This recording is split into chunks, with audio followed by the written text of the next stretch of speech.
Hey guys, it's Anna from the blog Pine and Prospect Home, and I have another meal idea video for you guys. The last one I made, I feel like most of you asked and requested for more of these type videos, so it's an easy video for me to make. I mean, I'm cooking every night anyways, so I figure why not set up the camera and just record it and give people ideas. I love getting ideas for meals. Sometimes I get stuck and I feel like we're, cooking the same thing over and over again. So it's fun for me to watch this type of content. So hopefully it's fun for you guys as well. And as always, I love getting ideas from you guys too. So maybe something I'm making sparks an idea with one of you, or maybe you make dishes similar to mine. Please leave a comment below and let me know what your take is on some of these meal ideas. But hopefully this will give you some inspiration, guys, and I hope you enjoy watching. So on the first night of this particular week, I decided to make my mom's chili recipe. This is one of our favorite family recipes. It's one that my boys actually love, and they are all I have 4 boys under the age of 10. I start off the meal by chopping up an onion and sauteing it in some olive oil and salt and pepper. And then to that I add some ground beef, just 1 pound of ground beef, and get that nice and browned. And then I like to add a can of, you can use whatever type of beans that you want. In this particular video, I'm using tricolor beans that I grabbed at Walmart. I added 2 cans of these beans to this particular pot of soup, and I think the recipe only calls for 1 can, but I just figured the more protein the better, so I threw 2 in there. And after adding the beans, of course, you've got to add chili powder to your chili. So I season to taste always. Even if the recipe calls for a certain amount of salt, I usually am adding more salt and pepper to a recipe just because we like things nice and flavorful. This particular recipe calls for, I think, a couple tablespoons of chili. I didn't go that heavy just because I didn't want it too spicy for my boys, but just try it and taste it and see how you like it. Once I had all of the meat browned and incorporated with the beans and seasoned nicely, I then started adding my liquid ingredients. I started off by adding a can of enchilada sauce to this recipe. And then after that, I added a can of tomato sauce.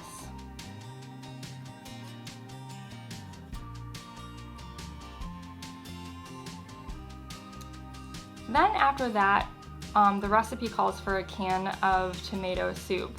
But in this case, on this night, I had this delicious creamy tomato soup, and I thought I would try it and swap it out, and it was actually delicious. So I added that to the soup instead, and it really just added some delicious flavor. And then you really just want to let it kind of simmer all day.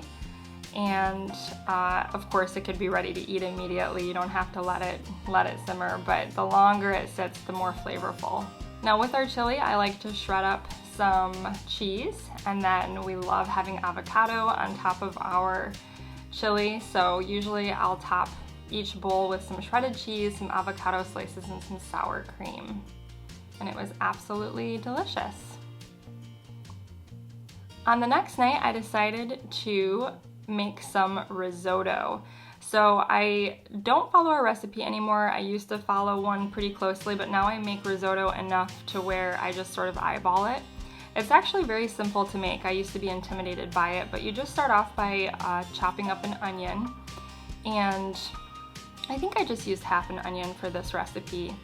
And then I decided to saute that onion in some olive oil, and I use some garlic as well. And I always cook it in my Dutch oven right on the stovetop. Once the onion is nice and translucent, I'll add plenty of garlic, and I just cook that for a couple of minutes. And while that cooks, I throw some chicken broth in a pot to start warming up on my stove. Then I like to use arborio rice for my risotto, and I think I used like 1.5 cups of rice, which was plenty for our family. We had lots of leftovers. I probably could have gotten away with just a cup here, but my husband and I love risotto, and so I enjoy eating it. the rest of the week for leftovers during lunch. So I think I did like 1.5 cups for this recipe. I let that rice cook for just a couple of minutes with the onion and garlic while the chicken broth came to a simmer. And then once the chicken broth was nice and warm, I just began to ladle my broth onto my rice. And usually I just do like a couple ladles at a time, about 1 cup, I would say, of broth. And you just stir it into your rice until all of the liquid is absorbed. It's super easy. It's like a 25-30 minute process. So it's not something that you can like walk away from. You definitely have to keep an eyeball on it and stay in the kitchen and just keep stirring and watching to see if your rice has absorbed.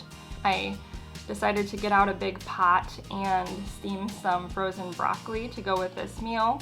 And to my broccoli, of course, I like to add lots of salt, lots of pepper, and we always add butter to our veggies as well. So here you can see the liquid has all been absorbed into the rice, and so now it's time to add more broth. And you just continue to do that. You can see my broth is nice and hot.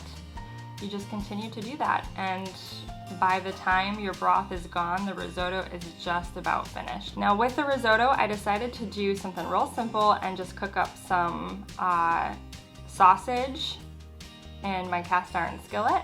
Of course, you could sear these on the outside and then finish them in the oven, but we just like to sear the sausage on both sides and then add a lid to the top and really let the sausage cook through all the way. Once your liquid has all been absorbed and your broth is gone, your risotto is probably just about finished, and you can see that at the very end I like to add a lot of shaved Parmesan to my risotto. It's absolutely delicious, and it just adds this salty flavor that is so creamy and so good.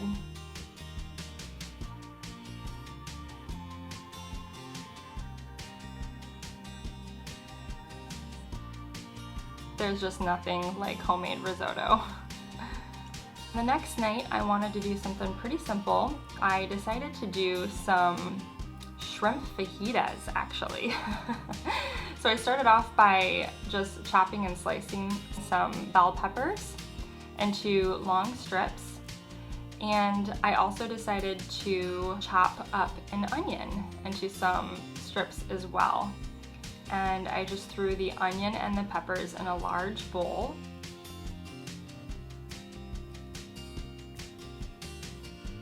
And then to the onions and the peppers, I threw in a bag of shrimp that I had thawed, mixed those together, and added some avocado oil to that, and a lot of salt and pepper.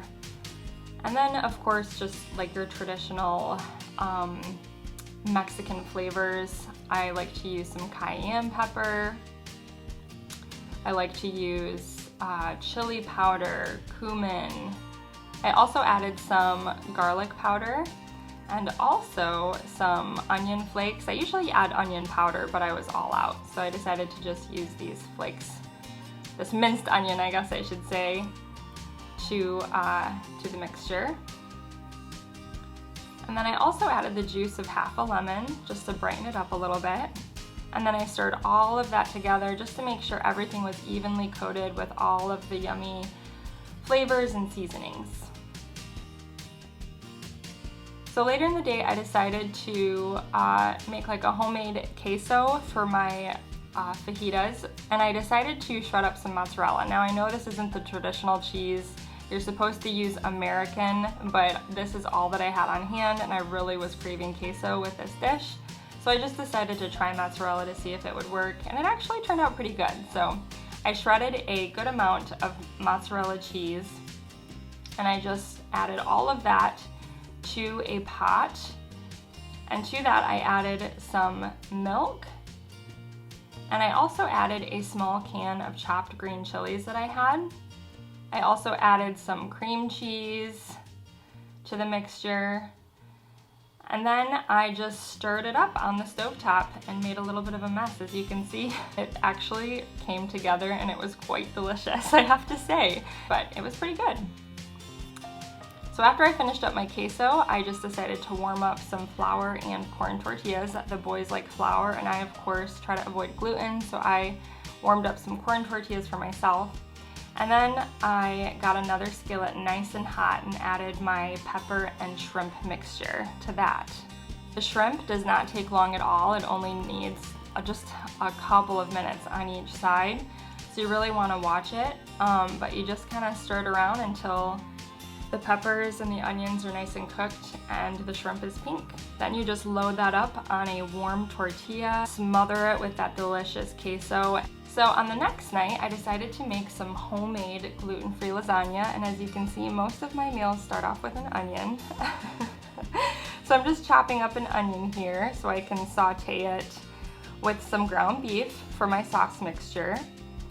Today I'm using these gluten-free lasagna noodles that I found at Walmart. They're by Jovial, and they were so good. While my meat was cooking over on the stove top, I cracked a few eggs into a bowl and cheated on this night and decided to use some cottage cheese instead of ricotta. That's all that I had on hand, but cottage cheese works just fine in lasagna in my opinion.